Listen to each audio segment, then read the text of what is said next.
basically limited by whatever data it was provided with and your imagination. But sometimes it really can just produce something truly original that you have never, that I at least have never seen before.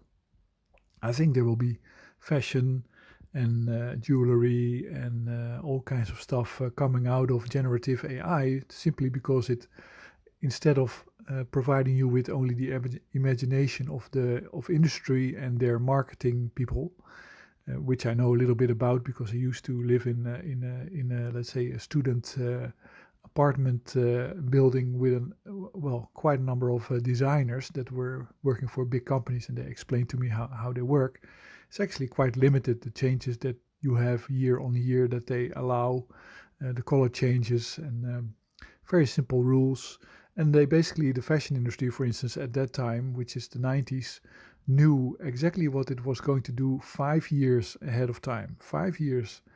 There was one guy that I was talking to, and he would say, well, I go to a conference and I just tell the textile and clothing manufacturers what the colors will be for the next season and the season beyond, based on, of course, trends existing in society. So basically, so what you think is original or new, it's not new at all. It's all programmed. I guess the taste of people slowly changes over time, and that's a predictable thing, depending on what they're exposed to.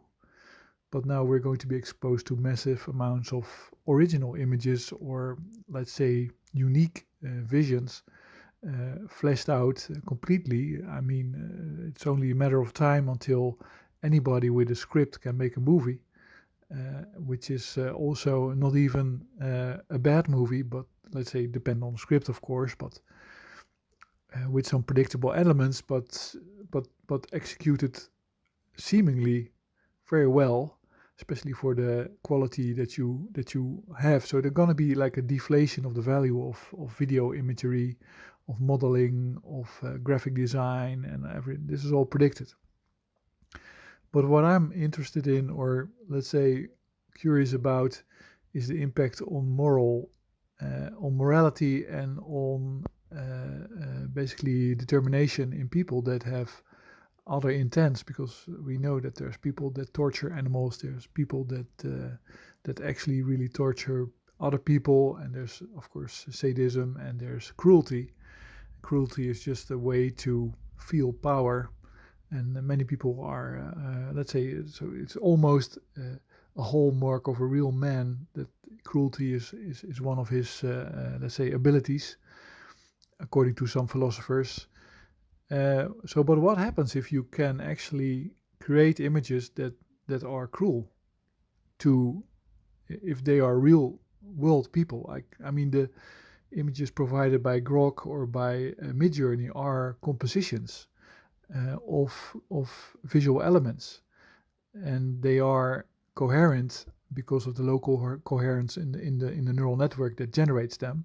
So they come out of like a sort of top-down process of generation, where the choices going from the top to down are let's say programmed by the weights and the matrices. So sometimes that's how what you see in the errors. It can be like slight errors in the combination of things, because the details of an image have not been able to resolve itself with each other, just like they would in the physical world. So you can have fingers that are crossed or bent, or legs that are folded, or parts of the body that we all know have integrity, and whose integrity can change.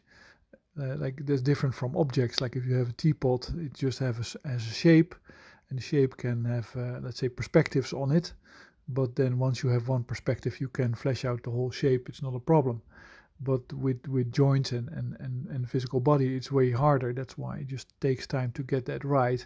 And fingers, of course, are really complex visually, also hard to draw. But what happens if you put these? So these generators, they don't create individuals. That sounds like a superfluous idea, but even if you have a large language model which has attached to it a Grok type or some kind of Midjourney type three-dimensional woman with a stable character, it's still not it's still not an individual, anything that actually nothing really happens to anybody. Sounds really stupid to say it, but the impression can be that there is, and some people get satisfaction out of that. So I was just curious about it. So I had like a girl playing the drums in the snow, or sitting on the fire, or just kind of find the edge of that. But I don't know what that does to people that actually have like torturous desires or hate women, for instance. Like there's quite a lot of men. I guess there's whole countries full of men that are afraid of women or that hate women, and that will, I don't know. We have no idea what's in the mind. And the problem with humans, and let's say, if you consider humans as a system that has to learn how to, like, what is reality, what can affect it. If you keep things at a distance, then you have no idea how to interact with it truly. If you never touch anybody, then you don't know how to behave.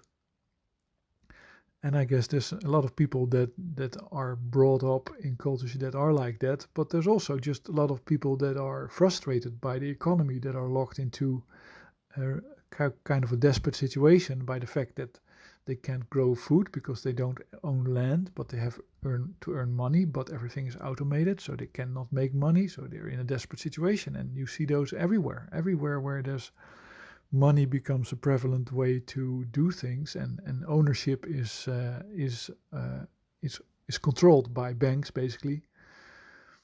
There's many people that are frustrated and angry, and what will happen if they can actually flesh out their fantasies on a digital system? Like they're really in a uncensored image generation system. It's still censored at the moment, but I guess there's just there is enormous economic pressure to have uncensored image generation. And then, of course, that uncensored image generation, which I guess mainly has to do with being able to Google or ogle women without being punished. And then actually tailoring them to your own desires, which of course is a complete perversion of our own value system and our, let's say, the human, basically the way that we are supposed to interact with the world does not include apparitions or avatars that are actually can listen to us and do exactly what we say. Of course, if it's uncensored, it might also go into the way of cruelty, in the way of acting out torture. And what does it do with the people that actually do it? Because if you cannot do that, if you cannot commit a crime, and if you cannot make concrete or real a fantasy, that's a very good way to prevent you from acting it out, because the way our brain works is that if we have a vision of an end goal, we are much more likely to go for it because we can believe that it is attainable. And so then if you have truly psychologically disturbed people that have access to these systems or access to content made by these systems, and they believe that you can do stuff or that stuff has happened, that I think that empowers them. I think that there's an empowering aspect to being able to see a result. And it's, I guess, and that's a question I have. I think that's not really included in the AI safety considerations at the moment, that you have to watch out for the psychological effect of being able to realize fantasies and make them become real, especially when you have no idea what they are, or they are violent, or they are harmful, etc. I mean, at the moment already, like China has Kling, which is a very powerful video generator, and it can just generate video after video of Western people abusing China's people. It just, there's no problem with that because it's government owned, so it won't have any censorship. It just wants to be able to put out any content that you can imagine. What would happen if China would generate those videos and make them as real as possible with the intent of mobilizing people and getting them angry at the West or at anybody. So maybe it's abused by an Indian guy or abused by a Japanese group of people. And then just make it as real as possible. You can make the video, you can disseminate it through the means, and of course there's like a famous book. I guess I forgot. It's Brittany Kaiser wrote a book, and I read it, and it's about how manipulation of social media led to Brexit and possibly the election of Trump and other political upheavals that you wouldn't expect. Facebook was a large part of it. So basically, in the beginning, Facebook, that I'm not talking about 2014 or something like that time, 10 years ago, Facebook would give a lot of data points of users to whoever they want to pay for it. So they were used to mobilize political, let's say, politically inactive people.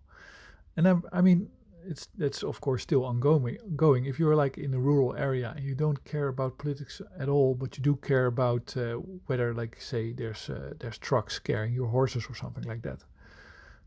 That's a data point, and you might, if you express that worry or you have a discussion about it, then you can just mine that aspect, and you can have Trump say, in reality, in the past, but just generated video of Trump saying, well, and those horses, they're so scared of the trucks. This is a total nonsense example, but this can be fully automated across the globe, and Trump doesn't even have to be alive. Nobody ever has to see anybody like Trump. There's just no way to, like, if you want to have social media or media in general and politics, there's no way to marry those things. But that's basically another risk of AI. But I call that chaos with AI. Chaos, the chaos caused by AI, mainly political. But this has been going on. Just to come back to the topic, from the time that Facebook provided massive amounts of data points, and Mark Zuckerberg was 100% still evil, and I believe it led to Brexit, and it led to other changes, and there's a book about it, and it is explained that you can have grassroots activities mobilized by fake and controlled social media bots.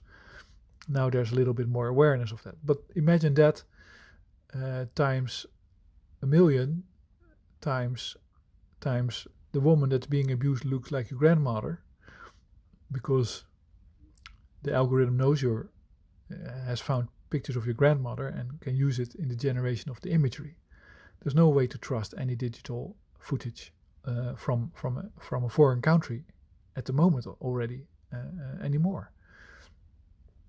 But there's also no way to know if AI is not breeding sadists and people that are truly evil. I mean, there's the thing that with gun violence in games, it's that it is denied that there's an effect. But of course there is an effect. But the effect is mitigated a little bit by removing the let's say the difference. So both the realism and the. But I guess that I guess if you interview a lot of young soldiers in Ukraine or in the Middle East or anywhere, and you ask them if they feel like gaming first person shooting games where you raid a shopping mall in Russia or in India, or you contribute to their confidence being a soldier, I guess 100%. That's 100% part of it. It's the same instinct. So this is AI safety and cruelty, and this is 15 minutes already, but I haven't heard about it. There's no, I think there should be a discussion,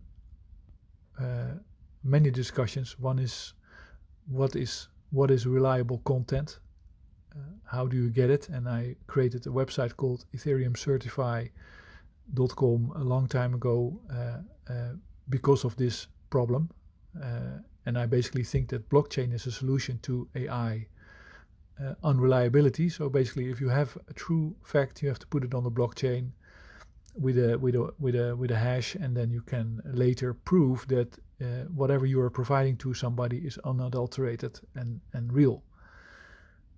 So and then you can use Ethereum blockchain. That's what ethereumcertify.com was about, and that domain is for sale, by the way, because I don't have time to work on it a lot. But yeah, and so these are all topics. Media content reliability is going to go to 0, and then psychological corruption and empowerment of bad or evil. I like evil is a bit dumb word, religiously connotated, but mentally ill mentalities, empowering them through the realization of cruel fantasies. I think that's a big risk. Thanks for listening.